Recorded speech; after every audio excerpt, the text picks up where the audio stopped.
আসসালামু আলাইকুম। নির্বাচন শেষ হয়েছে, দেশে নতুন সরকার। নতুন সরকারকে অভিনন্দন জানাচ্ছি। রাজনীতি কি শুধু পালাবদল নাকি স্মৃতি মুছে ফেলার শিল্প? একসময় কাঁপত মিডিয়া, মামলা, হামলা, গ্রেপ্তার, এগুলো ছিল মিডিয়ার প্রধান শিরোনাম। সেই সময়ের বিরুদ্ধে দাঁড়িয়ে জাতীয়তাবাদী দল বিএনপি বলেছিল জবাবদিহিতা চাই। আজ প্রশ্ন উঠেছে, সেই জবাবদিহিতা কোথায়? তাদের বিরুদ্ধে কঠোর অভিযোগ ছিল, যাদের বিরুদ্ধে যাদের শাসন নিয়ে নানা বিতর্ক ছিল, এই অধ্যায় কি সুবিধাজনক নীরবতায় আজ ঢাকা পড়ে যাবে? বলছিলাম, এই অভিযোগগুলো ছিল আওয়ামী লীগের বিরুদ্ধে নির্যাতিত বিএনপির। সময়ের বিবর্তনে আমরা আজ কোন পথে দাঁড়িয়ে? জনগণ ভুলবে না, ভিডিওগুলো ভুলবে না, ইতিহাস কখনো ভুলবে না। ক্ষমতায় গেলে কি কণ্ঠ বদলে যায়, নাকি প্রতিশ্রুতিগুলো আজ শুধু মাইকের জন্য? গণতন্ত্র মানে প্রতিহিংসা নয়, কিন্তু দায়বদ্ধতা এখন চাই। তাহলে সময় বদলালেই তার সংজ্ঞা বদলে যায়। বাংলাদেশের রাজনীতি এখন পরীক্ষা দিচ্ছে, স্মৃতির কাছে, জনগণের কাছে, ইতিহাসের কাছে। বিস্তারিত বিশ্লেষণ সাংবাদিক ইলিয়াস হোসেনের বিশদ আলোচনায়। ভিডিওটি ভালো লাগলে অবশ্যই লাইক, কমেন্ট, শেয়ার এবং সাবস্ক্রাইব করবেন। ভোট চুরি করে হয়েছেন, নো ডাউট। এটা আপনারাও জানেন, বাংলাদেশের সব মানুষ জানে, সবাই দেখেছে কিভাবে কি হয়েছে।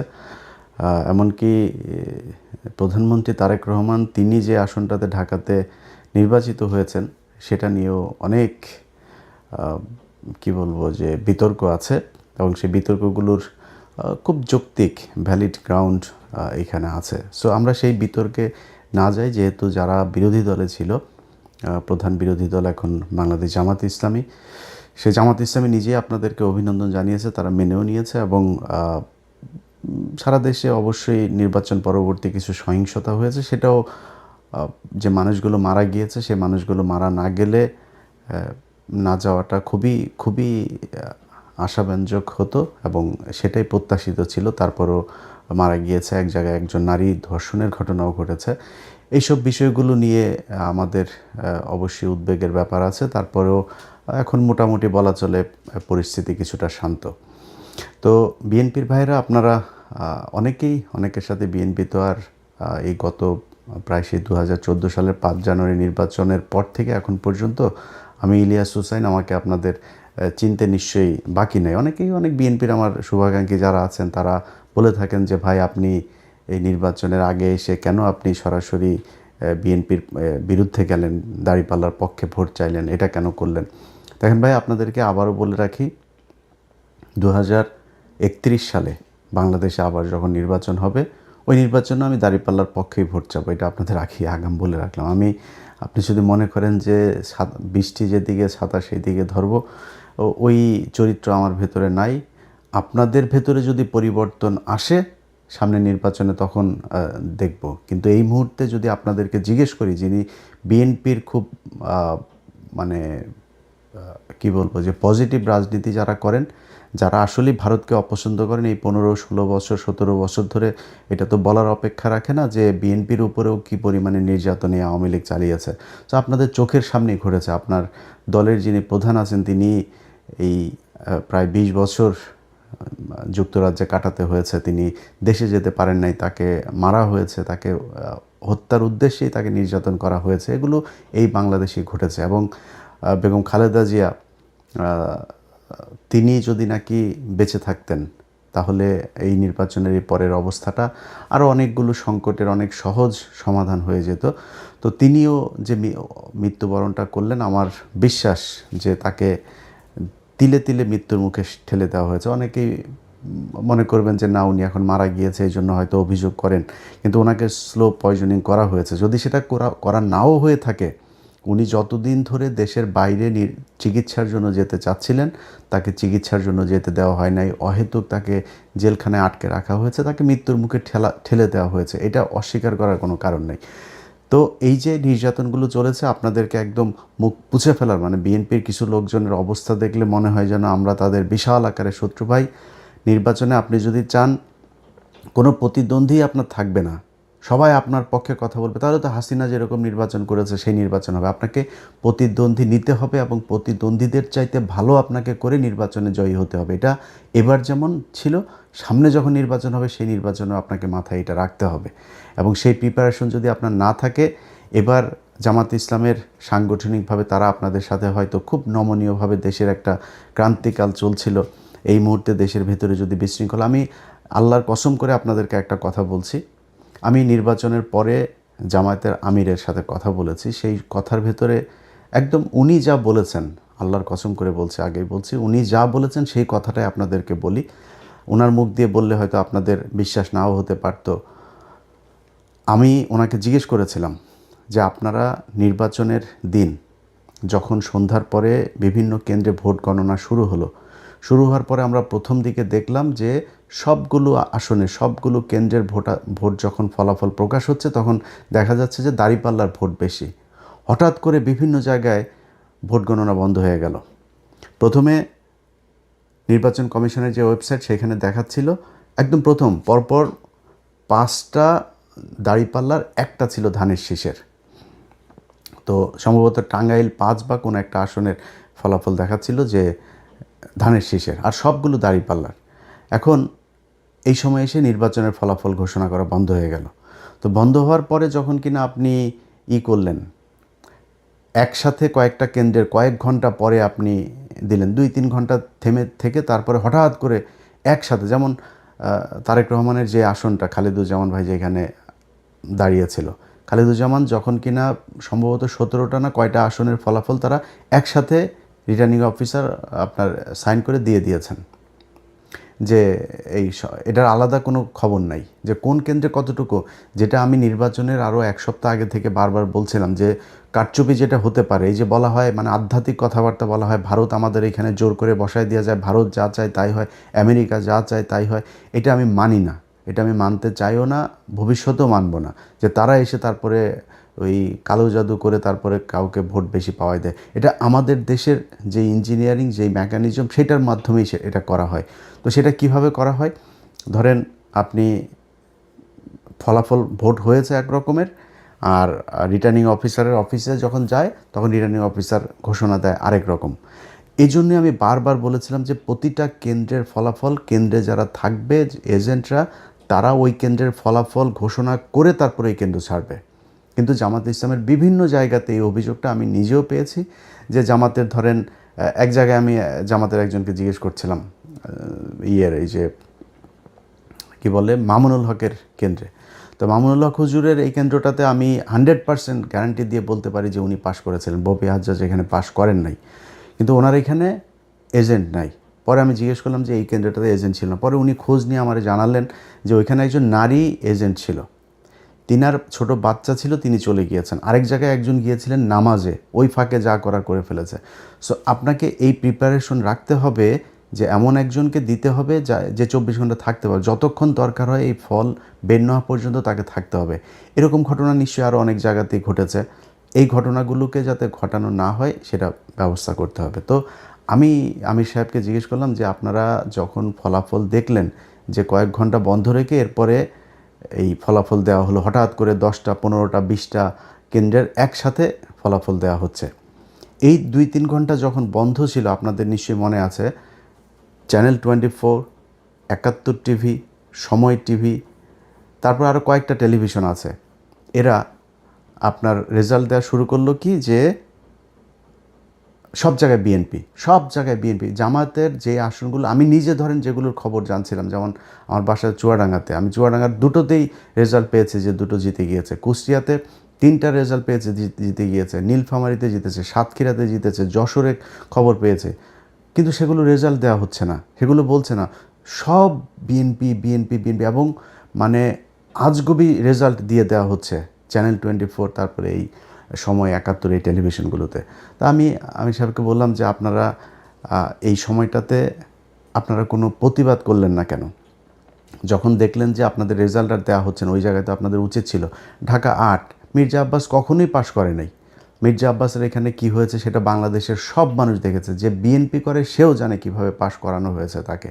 তো এই জায়গাগুলোতে তো আপনারা যখন দেখলেন যে ঠিক আছে ঢাকা 13-য় আমার শেষ, 13-র পুরো এস্টাবলিশমেন্টটা আপনি 14 নিয়ে যেতে পারতেন, 11-য় নিয়ে যেতে পারতেন, 8-এ নিয়ে যেতে পারতেন, এটা করা হয় নাই কেন? যেমন নাহিদের আসনে জামাত ইসলামের বিশাল প্রস্তুতি ছিল, সেইখানে কিন্তু কারচুপি করার সর্বোচ্চ চেষ্টা করা হয়েছে, শেষ পর্যন্ত পারে নাই।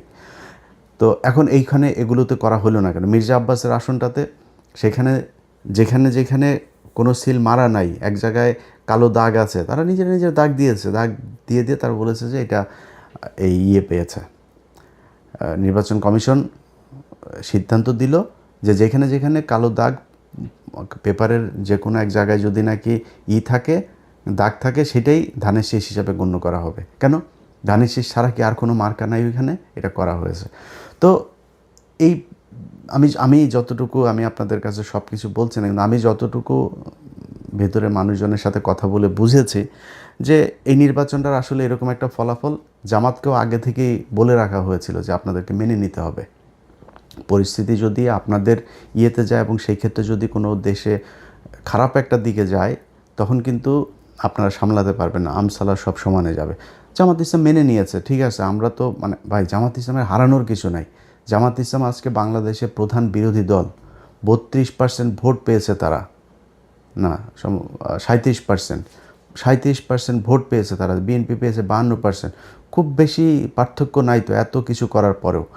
এই যে আমরা গত প্রায় 1.5 বছর, বিশেষ করে সব শেষ 6টা মাস ধরে আমরা বট বাহিনীর কথা শুনেছি। তো বট বাহিনী হইলে বট নাকি? ভোট কি অনলাইনে হয়েছে, ফেসবুকে হয়েছে? ভোট তো সরাসরি হয়েছে। তাহলে এই যে 37% ভোটটা পেল জামাত ইসলাম, তাহলে এই ভোট কোত্থেকে আসলো? অতএব জামাত ইসলাম ভোট পেয়েছে, এবং জামাত ইসলাম যেই ভোট পেয়েছে, যদি সব বিতর্কের বাইরে যে মনে করি যে নির্বাচনটা সুষ্ঠু হয়েছে, এই সুষ্ঠু নির্বাচন হয়ে থাকলেও জামাত ইসলামের জন্য বিশাল ব্যাপার। আজকে এই 2026 সালে এসে আমরা কথা বলছি, কারণ আমাকে যদি আপনি জিজ্ঞেস করেন যে ভাই বিএনপি জিতে গেল, জামাত হেরেছে, তাতে সমস্যা কি? জামাত কি সারা জীবন ক্ষমতায় থাকবে নাকি? আমি জামাতকে পছন্দ করি, জামাত সারা জীবন জামাত বিরোধী দলে যাবে, জামাত ক্ষমতায় আসবে, এটাই তো আমরা চেয়েছি। তাতে সমস্যাটা কোথায়? শেখ হাসিনা দেশে নাই, এইটার চাইতে সন্তুষ্টি আর কিছু নাই। এখনও মাঝে মধ্যে ঘুম থেকে ওঠার পরে মনে হয় যেন শেখ হাসিনা কি নাই, আসলে এটা সত্যি কল্পনার ভেতরে আসে।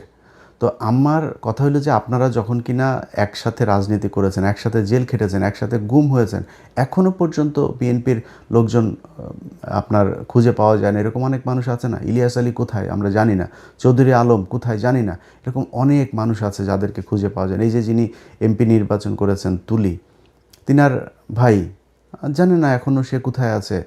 এই যে গুমগুলো হয়েছে, খুনগুলো হয়েছে, খিলগাঁয়ের জনি, তার বুকের মধ্যে 10টা না 12টা গুলি করা হয়েছে, মৃত্যুর পরেও তার বুকে গুলি করা হয়েছে। এগুলো কি ভাই অনেক দিন আগের কথা নাকি?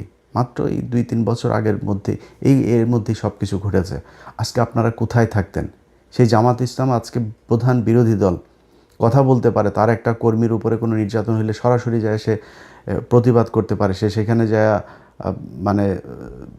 প্রতিরোধ গড়ে তুলতে পারে। তো এটার চাইতে বড় আর কি হইতে পারে? বিএনপি এখন ক্ষমতায়, ভাই স্বপ্ন দেখেছেন? এটা স্বপ্নেও কল্পনা করেছেন যে 2026 সালে তারেক রহমান প্রধানমন্ত্রী হবে? এখন কথা বলতে গেলে তো ভাই অনেক বড় বড় কথাবার্তা বলা যায়। আমরা এই কথাবার্তা নিয়ে যদি তর্ক করতে চান, তর্ক করে পারবেন না। আমরা ওই যে 10 ডিসেম্বর আমরা দেখি না আপনার যে মিটিংটা হইলো, আপনাদের শেষ পর্যন্ত নিয়ে গরুর হাটের মধ্যে নিয়ে করতে দিতে চেয়েছিল, আপনার জনসভা করতে দিতে চেয়েছিল, মনে আছে সেটা? সারা দেশের মানুষ একটা শ্বাসরুদ্ধকর পরিস্থিতির মধ্যে বসবাস করত।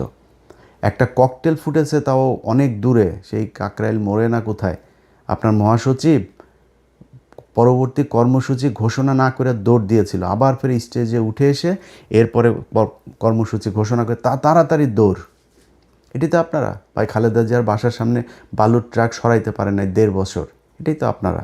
খালেদা জিয়াকে জেলখানায় নিয়ে গিয়েছে, কিছু করতে পেরেছেন? কি করতে পেরেছেন? চিকিৎসা, এই যে মহিলাটাকে চিকিৎসা নিতে দেওয়া হয়নি, বাড়িতে ছিল তখন তো জেলখানায় না, বাড়িতে ছিল, সেখান থেকেও তাকে বিদেশে নিতে দেওয়া হয়নি। কী করেছেন তার জন্য? মহিলা মারা গিয়েছে, এই তিলে তিলে ধুকে ধুকে তারপরে মারা গিয়েছে। সো এত বড় কথাবার্তা বলে লাভ নাই। এই দেশে আপনি রাজনীতি করবেন, বিরোধী দলে যাবেন, আবার ক্ষমতায় আসবেন, সরকারি দলে থাকবেন, বিরোধী দল আপনারা অনেকভাবে জ্বালাবে, সব ঠিক আছে, এটা পার্ট অফ পলিটিক্স। কিন্তু আওয়ামী লীগ যদি ক্ষমতায় আসে, আওয়ামী লীগ যখন আপনার বিরোধী দল বা আপনি বিরোধী দল আর আওয়ামী লীগ সরকারি দলে থাকে, ওই সময় পরিস্থিতি কি হয় সেটা আপনারা এই গত 15 বছরে দেখেছেন। অতএব এইটুকু দিয়েই চিন্তা করেন। আজকে সারা দেশে বিভিন্ন জায়গায় আমরা দেখছি যে করা হচ্ছে, কি বলে, ওই যে আওয়ামী লীগের পার্টি অফিসগুলো আপনারা খুলে দিচ্ছেন। এই যে পার্টি অফিসগুলো খুলে দিচ্ছেন না, এটা যদি মনে করেন এই আমাদের এই বুকের ভেতরে না এটাতে ব্যথা হয়। এই যখন দেখি যে আওয়ামী লীগের পার্টি অফিস, আজকে সকালে আমি যখন এই ভিডিও রেকর্ড করছি তখন বাংলাদেশ সময় সকালবেলা দেখলাম যে মাদারীপুরের ওই দিকের কোন এক এমপি সহ, এক নারী এমপি সহ আরও 3 জনের জামিন হয়েছে। কোন গ্রাউন্ডে জামিন হলো, কিভাবে জামিন হইল? এগুলো যদি মনে করেন যে আওয়ামী লীগ আপনার জন্য বেটার অপোজিশন, এই 17 বছরের শিক্ষা না হইলে তো আর কিছু বলার নাই। যদি শিক্ষা হয়ে থাকে তাহলে এগুলো থামায়। আওয়ামী লীগ বাংলাদেশে রাজনীতি করতে দিবেন, কোনো সমস্যা নাই, রাজনীতি যে মনে চায় করুক। আওয়ামী লীগ কী করেছে, কীভাবে দেশ চালিয়েছে বাংলাদেশে মানুষ দেখেছে। মানুষ যদি তারা ভোট দেয় করতে দেন, কিন্তু বিচার হইতে হবে। এই একজন এমপি কিভাবে ছাড়া পায়, সাধারণ কর্মী, গ্রামের ওয়ার্ডের একজন কর্মী, তারে নাই বুঝলাম যে আপনি 1.5 বছর হয়েছে, ওকে ঠিক আছে, ওরে ছাড়ো এবার। তো একজন এমপি কীভাবে ছাড়া পাইল? শেখ হাসিনার পরিবার রাজনীতি করতে পারবে যদি চায়। এগুলো আপনারা যখন বলেন তখন খুব কষ্ট হয়। যেই কারণেই নির্বাচনের আগে এসে আমাদের এই পক্ষ সরাসরি নেওয়ার কোনো সুযোগ ছিল না। আজকে যারা এই প্রশ্ন করেন যে ভাই কেন দাঁড়িপাল্লার পক্ষে গেলেন, তারা গতকাল যখন কিনা শপথ নিল ওই সময় কিছুটা টের পেয়েছেন যে কেন আমরা জামাত ইসলামের পক্ষে গিয়েছিলাম। তারা প্রথম দিনেই এই শহীদের এতগুলো রক্তের সাথে তারা বেইমানি করেছে। এই গাদ্দারি আল্লাহ সহ্য করবে না। আপনি আজকে প্রধানমন্ত্রী হয়েছেন, মায়ের জানাজায় অংশ নিতে পেরেছেন, তারপরে শেষ মুহূর্তে পর্যন্ত অন্তত লাশ তো দেখতে পেরেছেন। এটা এই শহীদদের কারণে। এই যে কয়দিন আগে মানুষগুলো মারা গেল, এরা জামাত ইসলাম, আওয়ামী লীগ, বিএনপি কোনো রাজনৈতিক দল বুঝতো না। এরা সাধারণ মানুষ, দমন পীড়ন নির্যাতন, দেশের এই খারাপ অবস্থা, এগুলো দেখে তারা আস্তে আস্তে প্রতিবাদী হয়ে উঠেছে। তারপরে রাস্তায় নেমেছে, গুলি খেয়েছে, মারা গিয়েছে, শহীদ হয়েছে। তাদের সাথে গাদ্দারি করলেন জুলাই সনদ বাস্তবায়ন করতে গিয়ে। তো এই জিনিসগুলি যদি না করেন তাহলে আমাদের ভাল লাগবে। আপনারা দেশ চালান, কোনো সমস্যা নেই, আপনাদের কাছ থেকে রুটি খাইতে যাব না। রুটি খাওয়ার লোক বহুত আছে, যারা খাইতে চায় তাদেরকে দেন, কোনো সমস্যা নেই। আমার একটাই পলিসি, সেটা হয়েছে যে ইন্ডিয়া এই দেশে কোনো দিন আর মাতবাড়ি করতে পারবে না। অতএব এই ইন্ডিয়া, আওয়ামী লীগ এখনও পর্যন্ত সেই ইন্ডিয়ার সবচেয়ে পছন্দের দল, এবং আওয়ামী লীগ এই দেশে ক্ষমতায় আসলে আবারও ইন্ডিয়া সেই আগের মতোই করবে। সো তাদেরকে আসতে দিয়ে না, আপনাদের পায়ে ধরে অনুরোধ করলাম, আর কিছু না। তো যেটা বলছিলাম যে জামাতের আমির উনি এই কথাটা বলেছেন যে আমাদের যদি নাকি ওই সময় ইলিয়াস, আমরা যদি নাকি গ্যাঞ্জাম করতাম, তাহলে আমাদের কাছে গোয়েন্দার তথ্য ছিল যে এখানে আওয়ামী লীগ নামবে মাঠে, এবং আওয়ামী লীগের সাথে বিএনপিরও কিছু লোকজন নামবে, নেমে তারা প্রচণ্ড বিশৃঙ্খলা করবে, দেশটা একটা গৃহযুদ্ধের দিকে যাবে। আমরা ওই দিকে যেতে চাই নাই, এই জন্য আমরা কোনো কিছু বলি নাই। তো এই যে জামাতের আমিরের মতো একজন মানুষ এতটুকু মানে স্যাক্রিফাইস করেছে, ধরেন আমি জামাত ইসলাম পাশ করলে কি হইতো? হ্যাঁ হয়তো ধরেন মনে করেন যে আমার জন্য বাংলাদেশের রাস্তাটা অনেক ইজি হয়ে যাইতো। আমি ভাই বাংলাদেশে গিয়ে মন্ত্রীও হইতাম না, এমপিও হইতাম না। এমপি হইলে আমি তো হয়তো জামাতের কাছে চাইলে আমার এমনিতেই দিত। আমি হইতে চাইনি তো ভাই। তো আমি চাইনি ওইটা, আমি এখনও চাই না, ভবিষ্যতেও চাবো না। এটা আল্লাহ বাঁচায় রাখলে তারপরে দেখবেন। আমার রাস্তা ভাই ওই একটা, আওয়ামী লীগ আর ইন্ডিয়া, এর বাইরে কিচ্ছু নাই। কিন্তু উনি তো প্রধানমন্ত্রী হইতেন, যিনি প্রধানমন্ত্রী হইতেন সেই ব্যক্তি মানে এত ঠান্ডা মাথায় আমার সাথে বলতে পারেন যে ইলিয়াস, আমরা ওই সময় কিছু করলে দেশের অবস্থাটা খারাপ হইতো। আগে বলেছি, আল্লাহর কসম করে বললাম যে এতটুকু স্যাক্রিফাইস উনি করেছেন। তো সেই মানুষগুলোর জন্য আপনারা মানে ন্যূনতম সৌজন্যতা বোধ, সহযোগিতা, সহমর্মিতা দেখাইতে পারবেন না? এদেরকে আক্রমণ করে কথা বলতে পারে। চারিদিকে যে অবস্থা, সেই ৭১ রাজাকার টাজাকার এইসব বলে কথা বলা, যে বডি ল্যাঙ্গুয়েজে আপনার গত ২-৩ দিন সালাউদ্দিন, আমির খসরু, আর হইল গিয়া এই মির্জা ফখরুল কথা বলেছে। ভাই এটা যদি এই চেহারা যদি তাদের আজ থেকে 5 বছর আগে দেখতাম, প্রশ্নই আসে না আওয়ামী লীগের বিরুদ্ধে এত ফাইট করতাম, নিজের পরিবার সবাইকে এত বিপদে ফেলে দিয়ে, কখনই করতাম না। তো যাই হোক, আজকের এই ভিডিওটা যে কারণে আপনাদেরকে কথাগুলো যে কারণে বললাম সেটা হচ্ছে যে ভাই আপনারা ক্ষমতায় এসছেন, দেশ চালান, কোনো সমস্যা নাই। আপনাদের যে মন্ত্রিসভা গঠন করেছেন, এই মন্ত্রিসভা আমরা এদেরকে আগেই চিনি। ধরেন একজনের কথা বলি, এই যে ইকবাল হাসান মাহমুদ টুকু, তাই না? এই ইকবাল হাসান মাহমুদ এই বদমাইশ না, সেই যে বিদ্যুৎ চুরি করেছিল, যে বিদ্যুৎ খাতে যে লুটপাট করেছিল, এই বদমাইশই তো। সেই বদমাইশরা আবারও আপনারা সেই বিদ্যুতের খাতেই দিয়েছেন। আপনার এই চোর, আপনার সালাউদ্দিন, তারা স্বরাষ্ট্রমন্ত্রী বানিয়েছেন। এরকম আরও অনেক চোর আছে, যেই চোরেদেরকে আপনারা আবার বসে, কিছু ভালো মানুষও আছে। এই যে আলতাফ হোসেন চৌধুরী, এই লোকটা যদি আসতো ইতে অনেক ভাল লাগতো। ওই যে সাকা চৌধুরীর ছেলে হুমাম কাদের চৌধুরী, উনি যদি আসতো অনেক ভাল লাগতো। নতুন ইশরাক এসেছে, একটা ভালো পছন্দ। তারপর এরকম আরও অনেকেই ছিল যাদেরকে আপনারা আনতে পারতেন। এটা আমাদের আলোচনার বিষয় না যদিও, কিন্তু এখানে যে চোরগুলোকে এনেছেন, এই চোরগুলো দিয়ে এই যে মির্জা কী বলে ফখরুল ইসলাম আলমগীর, এই মির্জা ফখরুল ইসলাম আলমগীরের ভাই তো মনে করেন এখন লুটপাট করে মানে অস্থির বানায় দিবে। আপনার হাতে রিজার্ভ আছে কত ভাই? রিজার্ভ কত? ডক্টর ইউনূস তো তেনা তুনা পেঁচায়া, আকুর বিল বাকি, আদানির বিল বাকি, বিশ্বব্যাংকের বাকি, কিস্তি বাকি, IMF-এর কিস্তি বাকি, বিভিন্ন বাকিটা কী করে শেষের দিকে এসে আমরা $29 বিলিয়ন রেখে